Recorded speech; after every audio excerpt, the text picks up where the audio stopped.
तो पिछली क्लास में हम लोग पढ़ चुके हैं रिपोर्टेड स्पीच स्टेटमेंट के बारे में, और इस क्लास में उसको हम लोग कंटिन्यू करते हैं। अगर आप लोग वो क्लास मिस कर चुके हैं तो आप लोग पिछले वीडियो में जाइए और देखिए, उसके सारे रूल्स बताए गए हैं। और इस आज की क्लास में हम कुछ एग्जांपल्स लेंगे और हम जानेंगे कि कैसे डायरेक्ट स्पीच को इनडायरेक्ट स्पीच में चेंज करेंगे। तो कुछ वो जो पुराने रूल्स हम बता चुके हैं उसी रूल्स को अप्लाई करेंगे यहाँ पे, और ये सारे जो एग्जांपल्स दिए गए हैं उसको हम सॉल्व करेंगे। ये सारा जो स्टेटमेंट यहाँ पे आप लोग देख रहे हैं, पहला स्टेटमेंट क्या है, Ramesh said I have lost my phone. दूसरा स्टेटमेंट है Ramesh said I want to buy a car, और इसमें I can't come to the party on Friday, and last है I don't have much free time. ये सारा statement किसका है, रमेश का है ना। तो रमेश के स्टेटमेंट को हम क्या करते हैं, इनडायरेक्ट स्पीच में चेंज करते हैं। ठीक है, तो पहला देखो, ये हम बताए थे जो ये बाहर का वर्ब होता है, रिपोर्टिंग वर्ब होता है, और इसका एक सब्जेक्ट होता है, और ये जो पूरा सेंटेंस है इसको बोलते हैं रिपोर्टेड स्पीच। तो इसके नियम हम ऑलरेडी बता चुके हैं, यहाँ पे हम लोग चेंज करते हैं। तो पहला यहाँ पे क्या हो जाएगा, रमेश सेड, और ये इन्वर्टेड कॉमा हटा देते हैं, उसके बदले में क्या लगा देते हैं, दैट। और ये क्या है, आई हैव फर्स्ट पर्सन, क्या है, फर्स्ट पर्सन। और फर्स्ट पर्सन किसके अनुसार चेंज होगा, ये जो रिपोर्टिंग वर्ब का सब्जेक्ट है उसके उसी के अनुसार। तो फर्स्ट पर्सन किसके अनुसार, सब्जेक्ट के अनुसार। किसके सब्जेक्ट के अनुसार, रिपोर्टिंग वर्ब के सब्जेक्ट के अनुसार। तो ये रिपोर्टिंग वर्ब है और इसका सब्जेक्ट क्या है, रमेश। तो रमेश के लिए हम क्या लिखेंगे, ही। और यहाँ पे हैव है, आई का मतलब होता है आई हैव, मतलब आई है, आई हैव का शॉर्ट फॉर्म। तो यहाँ पे हैव है, और हैव को हम क्या चेंज करते हैं, हैड हो जाएगा। ही हैड लॉस्ट, और ये क्या है, माई। माई मतलब फर्स्ट पर्सन, माई का मतलब क्या होता है, फर्स्ट पर्सन। और फर्स्ट पर्सन किसके अनुसार, सब्जेक्ट के अनुसार। तो ये सब्जेक्ट क्या है, रमेश, और रमेश के लिए क्या होगा, ही, और माई के लिए क्या हो जाएगा, हीज। क्या हो जाएगा, हीज। तो यहाँ पे क्या लिख देंगे हम, हीज। ये क्लियर हो गया। तो इसका इनडायरेक्ट स्पीच में चेंज करने के बाद क्या होगा, Ramesh said that he had lost his phone. इसका मतलब क्या हो गया, आई हैव लॉस्ट माय फोन, मतलब मैंने अपना फोन खो दिया है, या मैं अपना फोन खो चुका हूं। मेरा फोन अभी यहीं पे है, टेंशन नहीं लेने की बात है ना, मेरा फोन है, रमेश ने खो दिया है। दूसरा एग्जांपल क्या है, Ramesh said I want to buy a car, I want to buy a car. ठीक है, जिसके पास जितना पैसा है वो खरीद लिया, मेरे पास भी है लेकिन अभी खरीदूंगा नहीं। तो दूसरा है क्या, रमेश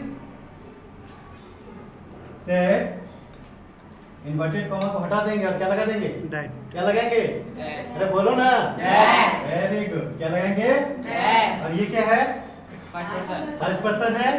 तो फर्स्ट पर्सन किसके अनुसार चेंज होगा, किसके सब्जेक्ट के अनुसार, रिपोर्टिंग वर्ब का सब्जेक्ट है उसके अनुसार। तो यहाँ पे क्या लगाएंगे हम, वेरी गुड, क्या, और वांट का क्या हो जाएगा, वांटेड। क्या हो जाएगा, वांटेड। ये V1 है, तो V1 को हम कैसे चेंज करते हैं, V2। क्या हो जाएगा, वांटेड। और ये जो बाकी है वो सेम ही रहेगा, wanted to buy a car. ठीक है, तो Ramesh said that he wanted to buy a car, वो खरीदना चाहता है। अब कब खरीदेगा हम लोग को पता नहीं है, लेकिन खरीदना चाहता है। तो हम लोगों ने इसको डायरेक्ट स्पीच में हम क्या करते हैं, पहले बता चुके हैं कि उसकी बातों को हूबहू जब वैसे ही रख देते हैं तो वो होता है डायरेक्ट स्पीच में, और जब उसकी बातों को अपने तरीके से कहते हैं तो हो जाता है इनडायरेक्ट स्पीच में। तो ये जो दूसरा सेंटेंस है वो है इनडायरेक्ट स्पीच में, और पहला जो सेंटेंस है वो क्या है, पहला सेंटेंस है वो है डायरेक्ट स्पीच में। फिर क्या है, Ramesh said I can't come to the party on Friday. तो यहाँ पे क्या हो जाएगा, पहले रमेश सेड दैट, ये फर्स्ट पर्सन, सब में फर्स्ट पर्सन है, तो फर्स्ट पर्सन किसके अनुसार, सब्जेक्ट के अनुसार। तो क्या हो जाएगा, ही। और कांट का क्या हो जाएगा, couldn't। क्या हो जाएगा, couldn't come to the party on Friday। Complete. और लास्ट बच गया क्या, Ramesh said I don't have much free time. तो इसका क्या होगा, ये देखते हैं। इसका पहले हम क्या करेंगे, Ramesh said that first person इसके अनुसार, सब्जेक्ट के अनुसार, तो क्या हो जाएगा ही, और डोंट का क्या हो जाएगा डिडंट, क्या हो जाएगा डिडंट हैव मच फ्री। अब यहां समझना तुम लोग को ये है कि अगर पिछला वीडियो आप लोगों ने नहीं देखा है तो ये कुछ भी समझ में नहीं आएगा।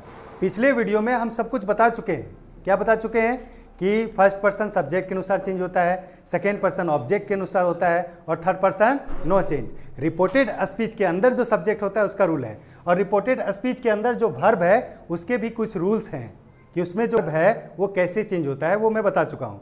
अब हम लोग कुछ और देखेंगे, कुछ और एग्जाम्पल लेंगे जो होता है यूनिवर्सल ट्रूथ, जो सच है, तो उसमें क्या वर्ब में चेंज होता है कि नहीं, वो हम कुछ एग्जाम्पल से देखते हैं।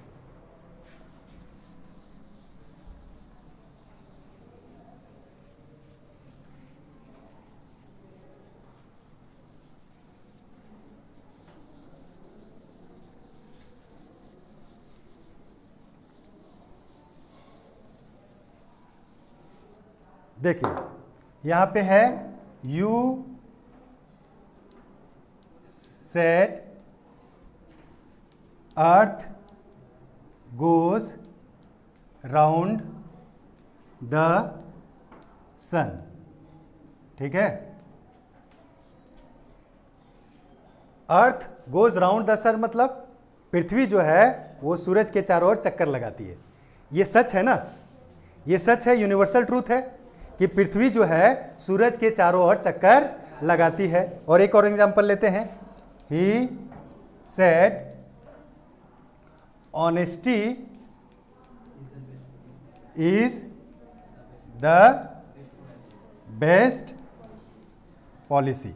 ठीक है, और यहां पे क्या हो जाएगा, इन्वर्टेड कॉमा हो जाएगा।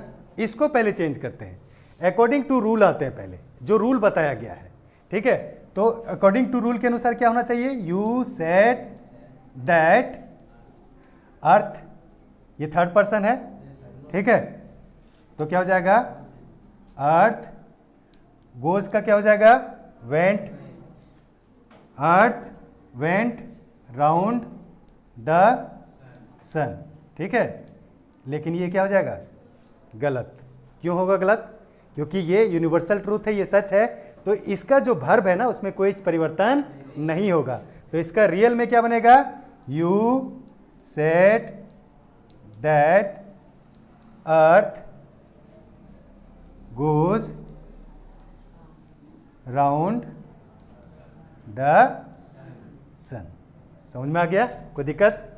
Honesty is the best policy, सच्चाई जो है वो सबसे अच्छी नीति है, ईमानदारी जो है वो सबसे अच्छी नीति है। ये भी सच है कि आप जितना ऑनेस्ट रहेंगे आप उतने ही आगे बढ़ेंगे, ये सच है, तो इसके लिए भी चेंज नहीं करेंगे।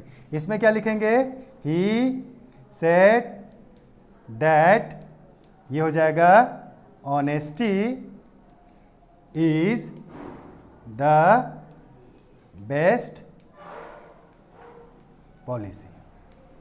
ठीक है, तो अभी जो हम लोग जितने रूल्स पढ़े हैं उतना आप लोग अब ये समझ लेना है कि किस तरह से स्टेटमेंट को हम बना सकते हैं, और कैसे अगर इस तरह का सेंटेंस आता है स्टेटमेंट तो कैसे उसको सॉल्व कर सकते हैं।